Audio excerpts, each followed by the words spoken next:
একটু চোখ বন্ধ করে কল্পনা করুন তো, যে পবিত্র ঘরের দিকে মুখ করে প্রতিদিন শত কোটি মানুষ সিজদায় লুটিয়ে পড়ে, সেই কাবা শরীফের উপর একদিন বৃষ্টির মতো আছড়ে পড়ছিল কামানের গোলা। টানা ২২ বছর কাবার গায়ে ছিল না পবিত্র হাজরে আসওয়াদ বা কালো পাথর। কারা করেছিল এই জঘন্য কাজ? কোনো বিধর্মী শত্রু? না, শুনলে আপনার বুক কেঁপে উঠবে। এই ভয়ঙ্কর হামলাগুলো করেছিল মুসলমানদেরই কয়েকজন খলিফা ও ক্ষমতাধর শাসক। কিন্তু কেন? কিসের এত লোভ ছিল তাদের?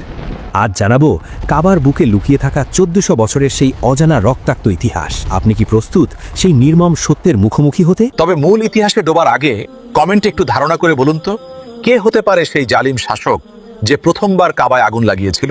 কাবা শরীফের উপর প্রথম বড় এবং সংঘবদ্ধ হামলাটি হয়েছিল আমাদের প্রিয় নবী হজরত মুহাম্মদ সাল্লাল্লাহু আলাইহি ওয়াসাল্লামের জন্মের ঠিক কিছুদিন আগে।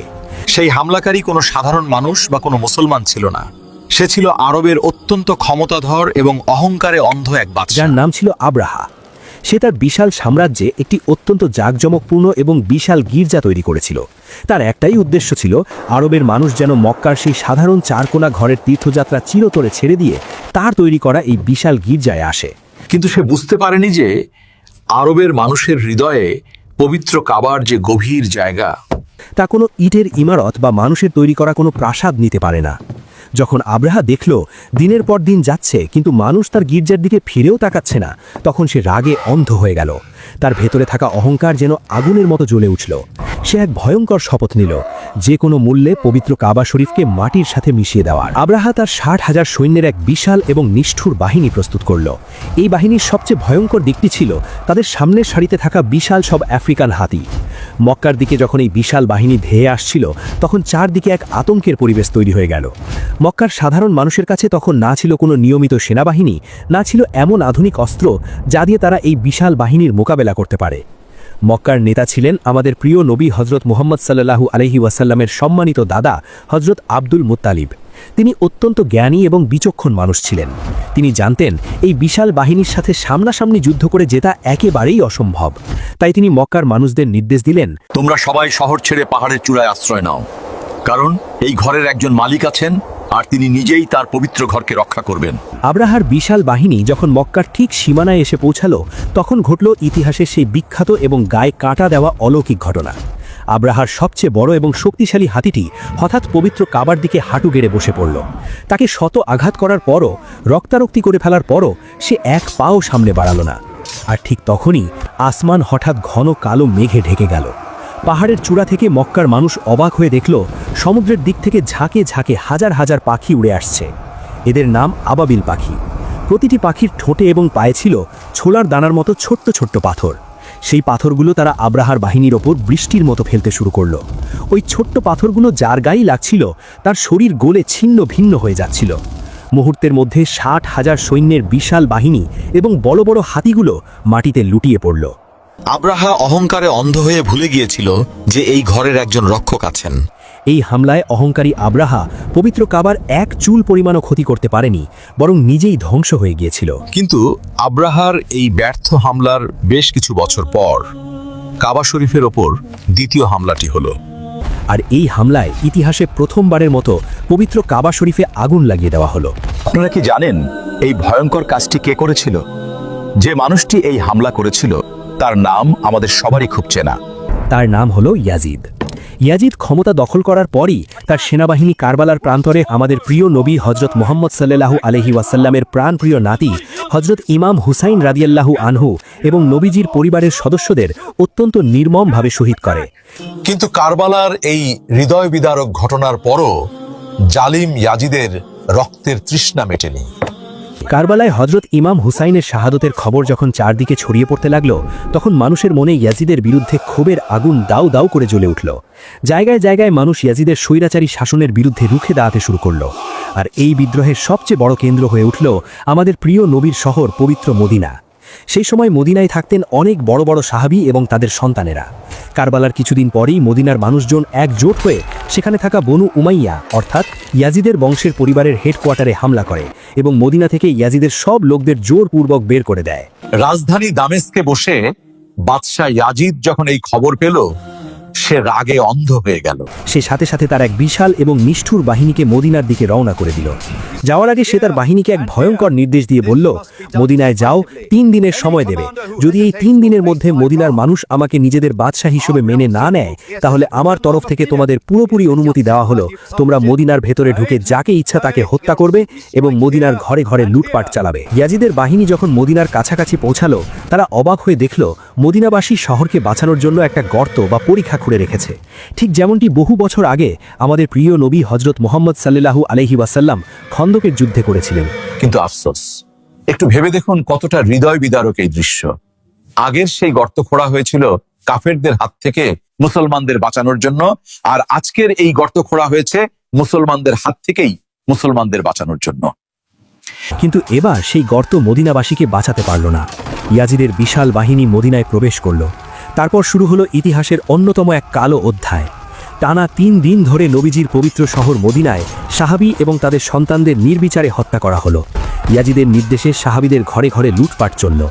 এই চরম জুলুম এবং অত্যাচার থেকে নিজেদের প্রাণ বাঁচাতে মদিনার কিছু মানুষ মক্কার দিকে পালিয়ে গেলেন, কারণ সেই সময় মক্কায় অবস্থান করছিলেন ইসলামের আরেক মহান বীর সাহাবী হজরত আবদুল্লাহ ইবনে জুবায়ের রাদিয়াল্লাহু আনহু। তিনিও ইয়াজিদের বিরুদ্ধে রুখে দাঁড়িয়েছিলেন এবং তাকে খলিফা হিসেবে মানতে পরিষ্কার অস্বীকার করেছিলেন।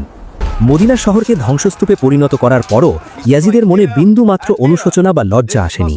সে তার বাহিনীকে নির্দেশ দিল, এবার মদিনা থেকে মক্কার দিকে এগিয়ে যাও, আর সেখানে থাকা সেই বিদ্রোহী সাহাবী আবদুল্লাহ ইবনে জুবায়ের রাদিয়াল্লাহু আনহুকে ধরে হত্যা করো।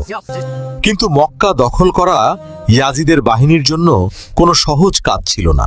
মক্কায় হজরত আবদুল্লাহ ইবনে জুবায়ের রাদিয়াল্লাহু আনহু তার সাথীদের নিয়ে অত্যন্ত সাহসিকতার সাথে মক্কাকে রক্ষা করার জন্য শক্ত দেওয়াল হয়ে দাঁড়িয়েছিলেন। ইয়াজিদের বাহিনী টানা 40 দিন ধরে মক্কার উপর আক্রমণ করতে থাকলেও আবদুল্লাহ ইবনে জুবায়ের রাদিয়াল্লাহু আনহুর বীরত্বের কাছে তারা টিকতে পারছিল না। অবশেষে তারা বুঝতে পারল যে শুধু সামনাসামনি তলোয়ার দিয়ে এই যুদ্ধে জেতা সম্ভব নয়, তাই তারা তলোয়ারের বদলে সামনে নিয়ে এলো বিশাল সব তোপ বা কামান। ইতিহাসে প্রথমবারের মতো পবিত্র শহর মক্কার উপর দূর থেকে বিশাল বিশাল পাথরের গোলা বর্ষণ শুরু হলো। সেই গোলাগুলো এতই ভয়ঙ্কর ছিল যে কিছু বড় বড় পাথর সরাসরি গিয়ে পবিত্র কাবা শরীফের গায়ে আঘাত করল। কিন্তু এত গোলা বর্ষণের পরও ইয়াজিদের বাহিনী মক্কায় ঢুকতে পারছিল না। অবশেষে এক রাতে যখন মক্কার মুসলমানরা তাদের তাঁবুতে ঘুমাচ্ছিল, তখন ইয়াজিদের বাহিনীর একজন লোক রাতের অন্ধকারের সুযোগ নিয়ে হামাগুড়ি দিয়ে সামনে এগিয়ে গেল। সে তার তীরের মাথায় আগুন ধরিয়ে মুসলমানদের তাঁবুর দিকে ছুঁড়ে মারল। তীরটি সরাসরি একটি মুসলমানদের তাঁবুতে গিয়ে পড়ল এবং মুহূর্তের মধ্যে সেখানে দাউ দাউ করে আগুন জ্বলে উঠল। কিন্তু সবচেয়ে বড় বিপদের কথা হলো, যে তাঁবুটিতে আগুন লেগেছিল সেটি ছিল কাবা শরীফের একেবারে কাছাকাছি। মক্কার মরুভূমির রাতের সেই প্রবল বাতাসে আগুন খুব দ্রুত কাবার পবিত্র গেলাফের দিকে ছড়িয়ে পড়তে লাগল। আর এভাবেই ইতিহাসের পাতায় প্রথমবারের মতো মুসলমানদের চোখের সামনে পুরো কাবা শরীফ আগুনে জ্বলতে শুরু করল। মুসলমানরা অবাক হয়ে অসহায়ভাবে দাঁড়িয়ে দেখছিল তাদের সবচেয়ে পবিত্র ঘরের এই করুণ অবস্থা। এই সব কিছুই হয়েছিল স্বৈরাচারী ইয়াজিদের কারণে। কিন্তু কাবায় আগুন লাগানোর এই ঘটনাটাই ছিল ইয়াজিদের জীবনের শেষ এবং সবচেয়ে বড় ভুল। কারণ কাবায় আগুন লাগানোর কিছুদিন পরই হঠাৎ করে ইয়াজিদ বিন মুয়াদিয়া মারা যায়। ইয়াজিদের মৃত্যুর খবর পেয়ে তার সেনাবাহিনী মক্কা দখল না করেই নিজেদের প্রাণ বাঁচাতে পিছু হটে ফিরে যায়। ইয়াজিদের বাহিনী তো চলে গেল, কিন্তু ততক্ষণে কাবার অবস্থা খুবই খারাপ হয়ে গেছে। আগুনে পুড়ে কাবার দেওয়ালগুলো একেবারে কালো আর দুর্বল হয়ে পড়েছিল। এখন সবার মনে একটা বড় প্রশ্ন ছিল, এই পোড়া কাবাকে কে ঠিক করবে? তখন মক্কায় উপস্থিত ছিলেন ইসলামের সেই মহান বীর সাহাবী হজরত আবদুল্লাহ ইবনে জুবায়ের রাদিয়াল্লাহু আনহু। তিনি চাইলে সাথে সাথেই কাবার মেরামত করতে পারতেন, কিন্তু তিনি ইচ্ছা করেই সেটা করলেন না। একটু অবাক হচ্ছেন তো, কেন তিনি আল্লাহর ঘর মেরামত করলেন না? কারণটা ছিল খুব পরিষ্কার। তিনি চেয়েছিলেন হজের সময় যখন সারা পৃথিবীর মুসলমানরা মক্কায় আসবে, তারা যেন নিজেদের চোখে দেখতে পায় যে ইয়াজিদ এবং তার বংশ বনু উমাইয়া আল্লাহর পবিত্র ঘরের সাথে কি ভয়ানক অন্যায় করেছে। আর ঠিক সেটাই হলো। হজের সময় যখন হাজার হাজার মুসলমান মক্কা এসে কাবার এই করুণ অবস্থা দেখল, তাদের বুকের ভেতরটা কেঁপে উঠল। ইয়াজিদের বংশের প্রতি তাদের মনে তীব্র ঘৃণার জন্ম হলো। হজ শেষ হওয়ার পর হজরত আবদুল্লাহ ইবনে জুবায়ের রাদিয়াল্লাহু আনহু মক্কার মানুষদের ডেকে জিজ্ঞেস করলেন, ভাইসব, এখন এই কাবার সাথে আমাদের কি করা উচিত? কিছু মানুষ বলল, এটাকে এভাবেই রেখে দেওয়া হোক, যাতে সবাই ইয়াজিদের এই চরম জুলুমের কথা মনে রাখে। কিন্তু তিনি একটা অসাধারণ কথা বললেন। তিনি বললেন, কত অদ্ভুত কথা! আমাদের নিজেদের ঘরে যদি আগুন লাগে, আমরা কি সেটা ঠিক না করে ফেলে রাখি? তাহলে আল্লাহর ঘরকে কিভাবে এভাবে ফেলে রাখব? এরপর তিনি নিজ হাতে কাবা শরীফ নতুন করে বানানোর কাজ শুরু করলেন। শুধু মেরামত নয়, তিনি কাবার সাইজ আগের চেয়ে বড় করে ঠিক সেই নকশায় তৈরি করলেন যেই নকশায় কাবা শরীফ প্রথমবার বানিয়েছিলেন আল্লাহর নবী হজরত ইব্রাহিম আলাইহিসসালাম। একটু ভেবে দেখুন, মাত্র 3 বছরের রাজত্বে ইয়াজিদ 3টা ভয়ঙ্কর কাজ করেছিল। কারবালার ময়দানে হজরত ইমাম হুসাইন রাদিয়াল্লাহু আনহু ও নবীজির পরিবারকে শহীদ করা, পবিত্র মদিনায় হামলা করে সাহাবীদের খুন করা, আর কাবা শরীফে আগুন লাগানো। এই সব কারণে পুরো দুনিয়ার মুসলমানরা বনু উমাইয়া বংশকে অন্তর থেকে ঘৃণা করতে শুরু করেছিল। ইয়াজিদ মারা যাওয়ার পর তার ছেলে দ্বিতীয় মুয়াবিয়া খলিফা হয়, কিন্তু কিছুদিন পরেই সে মারাত্মক অসুস্থ হয়ে পড়ে। তবে মৃত্যুর আগে এই ছেলেটি একটি অসাধারণ ঘোষণা দিয়ে যায়। সে বলে, আমার পরে আমার বংশের কেউ খলিফা হবে না। মুসলমানরা যাকে খুশি তাকে নিজেদের খলিফা বেছে নেবে। ঠিক যেমনটা আগে হতো। তার মৃত্যুর পর সারা পৃথিবীর মুসলমানরা হজরত আবদুল্লাহ ইবনে জুবায়ের রাদিয়াল্লাহু আনহুয়ের হাতে হাত রেখে তাকেই নিজেদের নতুন খলিফা হিসাবে মেনে নেয়। দেখতে দেখতে তার রাজত্ব চারদিকে ছড়িয়ে পড়ে। কিন্তু ইয়াজিদের বংশ বনু উমাইয়া কি এত সহজে হাল ছাড়ার পাত্র? মোটেও না। তারা নিজেদের নতুন বাদশাহ হিসাবে বেছে নিল আব্দুল মালিক নামের এক ধূর্ত লোককে। বাদশাহ হয়েই আব্দুল মালিক একটা চরম বেইমানির কাজ করল। সে জানতো হজরত আবদুল্লাহ ইবনে জুবায়ের রাদিয়াল্লাহু আনহুয়ের সাথে যুদ্ধ করতে গেলে তার অনেক সৈন্য লাগবে এবং পেছনের দিক নিরাপদ রাখতে হবে। তাই সে মুসলমানদের সবচেয়ে বড় শত্রু রোমান সাম্রাজ্যের বাদশার সাথে হাত মেলালো। রোমানরাও খুব খুশি হলো, কারণ তারা জানতো আবদুল্লাহ ইবনে জুবায়েরের মতো একজন মহান সাহাবীর নেতৃত্বে যদি মুসলমানরা এক হয়ে যায় তবে রোমান সাম্রাজ্য আর টিকতে পারবে না। পেছনের দিক নিরাপদ করে আব্দুল মালিক এবার নজর দিল মুসলমানদের দিকে। সে প্রথমে ইরাকে হামলা করল এবং সেখানকার মানুষদের প্রচুর ঘুষ দিয়ে নিজের দলে টেনে নিল। ইরাক দখল করার পর সে বুঝল এবার মক্কায় হামলা করার সময় চলে এসেছে। সে তার সব বড় বড় সেনাপতিদের নিয়ে এক বিশাল দরবার ডাকল এবং হাজ্জাজ বিন ইউসুফকে এক বিশাল বাহিনী দিয়ে মক্কার দিকে পাঠিয়ে দিল। হাজ্জাজ তার বিশাল বাহিনী নিয়ে মক্কায় পৌঁছালো এবং 4 দিক থেকে পবিত্র শহরকে ঘিরে ফেলল। কিন্তু হজরত আবদুল্লাহ ইবনে জুবায়ের রাদিয়াল্লাহু আনহুয়ের বীরত্ব দেখে সে বুঝতে পারল সামনাসামনি তলোয়ারের যুদ্ধে জেতা অসম্ভব। তাই সেও ইয়াজিদের মতো একই জঘন্য পথ বেছে নিল। মক্কার পাহাড়গুলোর ওপর বড় বড় কামান বসিয়ে সে সোজা কাবা শরীফের ওপর বিশাল বিশাল পাথর ছুটতে শুরু করল। হঠাৎ করে হাজ্জাজ বাহিনীর ছোড়া একটা বিশাল পাথর সজোরে গিয়ে আঘাত করল পবিত্র কাবার গায়ে। আর ঠিক সেই মুহূর্তেই আকাশ ঘন কালো হয়ে গেল। বিকট শব্দে আসমানে মেঘ ডাকতে শুরু করল এবং ভয়ঙ্করভাবে বজ্রপাত হতে লাগল। এই দৃশ্য দেখে হাজ্জাজের সেনাবাহিনীর কলিজা শুকিয়ে গেল। তারা ভাবল আল্লাহর ঘরে হামলা করার কারণে আসমান থেকে তাদের ওপর আল্লাহর গজব নেমে আসছে। তারা ভয়ে কামান চালানো বন্ধ করে দিল এবং পেছনের দিকে পালাতে শুরু করল।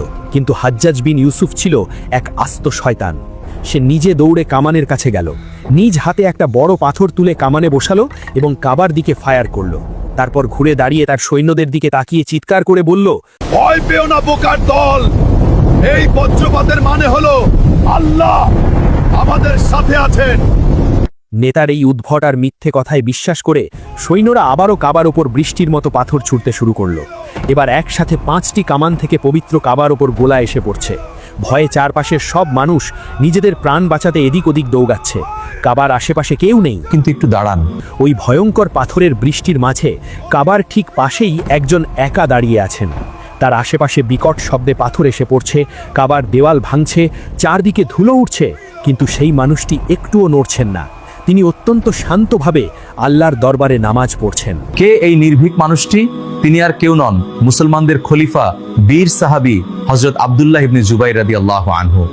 হাজ্জাজ বিন ইউসুফের বিশাল বাহিনী আস্তে আস্তে মক্কার একেবারে কেন্দ্র অর্থাৎ পবিত্র কাবা শরীফের দিকে এগিয়ে আসতে লাগলো। চারপাশের পরিস্থিতি এতই খারাপ হয়ে গেল যে সবাই বুঝতে পারল খলিফা আব্দুল্লাহ ইবনে জুবাইর রাদিয়াল্লাহু আনহু এই বিশাল বাহিনীর সামনে আর বেশিক্ষণ টিকতে পারবেন না। এই অবস্থা দেখে অনেক মানুষ ভয়ে খলিফার পাশ থেকে সরে গিয়ে বাদশাহ আব্দুল মালিকের দলে যোগ দিতে শুরু করল। কিন্তু হজরত আব্দুল্লাহ ইবনে জুবাইর রাদিয়াল্লাহু আনহু এবং তার কয়েকজন বিশ্বস্ত সাথী খিলাফত এবং আল্লাহর ঘরকে বাঁচানোর জন্য শেষ রক্তবিন্দু দিয়ে লড়াই করার জন্য অবিচল দাঁড়িয়ে রইলেন। খলিফা আবদুল্লাহ ইবনে জুবায়ের রাদিয়াল্লাহু আনহু তার তলোয়ার হাতে নিয়ে হাজ্জাজের বাহিনীর সাথে শেষ লড়াইয়ের জন্য বেরিয়ে পড়লেন। তিনি বীরের মতো লড়লেন, কিন্তু বিশাল বাহিনীর সামনে একসময় তিনি শহীদ হয়ে গেলেন। কিন্তু খলিফাকে শহীদ করার পরও পাষাণ হাজ্জাজের রাগ কমল না। সেই মহান সাহাবীর পবিত্র মাথা মোবারক কেটে বনু উমাইয়ার বাদশাহ আব্দুল মালিকের কাছে উপহার হিসাবে পাঠালো, আর তার দেহ মোবারক মক্কার একটি পিলারের সাথে উল্টো করে ঝুলিয়ে রাখল, যাতে দুনিয়ার সব মুসলমান বুঝতে পারে যে বনু উমাইয়ার বিরুদ্ধে বিদ্রোহ করার শাস্তি কতটা ভয়ঙ্কর হতে পারে। এরপর জালিম হাজ্জাজ নির্দেশ দিল আবদুল্লাহ ইবনে জুবায়েরের মা হজরত আসমা বিনতে আবু বকর রাদিয়াল্লাহু আনহাকে চুল ধরে টেনে হিচড়ে আমার কাছে নিয়ে এসো। কিন্তু সেই মহিয়সী নারী যখন আসলেন না, তখন হাজ্জাজ নিজেই তার কাছে গিয়ে অহংকার করে বলল, দেখলেন তো আমি আপনার পথভ্রষ্ট ছেলেকে কিভাবে হত্যা করেছি? উত্তরে হজরত আসমা রাদিয়াল্লাহু আনহা ইতিহাসের সবচেয়ে সাহসী জবাবটি দিয়েছিলেন। তিনি অবিচল কণ্ঠে বলেছিলেন, হ্যাঁ, তুমি আমার ছেলের দুনিয়া ধ্বংস করে দিয়েছ ঠিকই, কিন্তু সে তোমার আখেরাত চিরতরে ধ্বংস করে দিয়েছে। যাই হোক, পবিত্র কাবা শরীফে বোমাবর্ষণ করার পর বাদশাহ আব্দুল মালিক হাজ্জাজকে ইরাক এবং ইরানের গভর্নর বানিয়ে পুরস্কৃত করল। মক্কা থেকে যাবার আগে হাজ্জাজ হজরত আবদুল্লাহ ইবনে জুবায়ের রাদিয়াল্লাহু আনহু বানানো কাবা শরীফটি ভেঙে ফেলে এবং সেটি আবার পুরনো ডিজাইনে ছোট করে তৈরি করে, যেই ডিজাইনে কাবা শরীফ আজও দাঁড়িয়ে আছে। বনু উমাইয়া বংশ মাত্র 10 বছরের মধ্যে পবিত্র কাবা শরীফের ওপর দুটো বড় বড় হামলা করেছিল, কিন্তু এরপর দীর্ঘ 300 বছর পর্যন্ত কাবা শরীফের ওপর আর কেউ হামলা করার সাহস পায়নি। কিন্তু প্রায় 300 বছর পর কাবা শরীফের ওপর চতুর্থ বড় হামলাটি হলো। সেই সময় আরবে একটি নতুন চরমপন্থী এবং পথভ্রষ্ট দলের সৃষ্টি হয়েছিল। তারা বাহরাইন থেকে ঘোষণা করল, দুনিয়াতে আমাদের মাহদি চলে এসেছে, আর যে আমাদের এই মাহদিকে মানবে না তাকে আমরা মুসলমান বলেই গণ্য করি না। অবশ্যই তৎকালীন সুপার পাওয়ার আব্বাসি খেলাফত তাদের এই ভণ্ড মাহাদিকে মানবে অস্বীকার করল। এতে রেগে গিয়ে সেই চরমপন্থীরা হজের পবিত্র দিনগুলোতে মক্কায় এক ভয়ঙ্কর হামলা চালালো। একটু গভীরভাবে কল্পনা করুন সেই দিনের কথা। লাখ লাখ মানুষ এহরাম পরে আল্লাহর ঘরে তাওয়াফ করছে, চারদিকে লাব্বাইক আল্লাহুম্মা লাব্বাইক ধ্বনি। আর ঠিক তখনই অস্ত্র হাতে একদল নরপিশাচ কাবার চত্বরে প্রবেশ করল। তারা হাজার হাজার নিরীহ হাজিকে অত্যন্ত নির্মমভাবে হত্যা করল। কাবার চত্বর নিরীহ মানুষের রক্তে লাল হয়ে গেল। তারা শহীদ হাজিদের মৃতদেহগুলো টেনে হিচিড়ে পবিত্র জমজম কূপের ভেতর ফেলে দিল, যাতে সেই পবিত্র পানি অপবিত্র হয়ে যায়। কিন্তু তারা এখানেই থামল না। তারা কাবার ভেতর ঢুকে লুটপাট শুরু করল। তারা কাবার দরজা ভেঙে ফেলল, এমনকি পবিত্র হাজরে আসওয়াদ বা কালো পাথরটিও ভেঙে তাদের রাজধানী বাহরাইনে নিয়ে গেল। আপনি শুনলে অবাক হবেন, এরপর টানা 2200 বছর পর্যন্ত হাজরে আসওয়াদ কাবা শরীফে ছিল না। ওই দীর্ঘ 22 বছর ধরে মুসলমানরা বুকের ভেতর এক পাহাড় সমান কষ্ট নিয়ে হাজরে আসওয়াদ ছাড়াই কাবার তাওয়াফ করেছিল। 22 বছর পর অনেক শর্ত এবং চুক্তির মাধ্যমে তারা পাথরটি ফিরিয়ে দেয়, যা আজও কাবা শরীফের দেয়ালে সযত্নে লাগানো আছে। ইতিহাসের এই রক্তমাখা পাতাগুলো আমাদের বারবার মনে করিয়ে দেয়, পবিত্র কাবা শরীফের ওপর যুগে যুগে বারবার আঘাত এসেছে।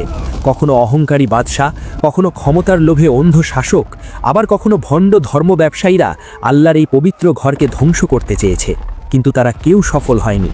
তারা সবাই ইতিহাসের আস্তাকুড়ে হারিয়ে গেছে, তাদের অহংকার ধুলোয় মিশে গেছে। আর পবিত্র কাবা শরীফ আজও পৃথিবীর বুকে অত্যন্ত সগৌরবে এবং সম্মানের সাথে মাথা উঁচু করে দাঁড়িয়ে আছে, কারণ এই ঘরের মালিক কোনো মানুষ নয়, স্বয়ং আল্লাহ রাব্বুল আলামিন। এই অজানা এবং শিহরণ জাগানো ঐতিহাসিক ঘটনাগুলো জেনে আপনার কেমন লাগলো, আপনার ভেতরের অনুভূতি কি, তা অবশ্যই আমাদের জানাতে ভুলবেন না। দেখা হবে পরের ভিডিওতে। আল্লাহ হাফিজ।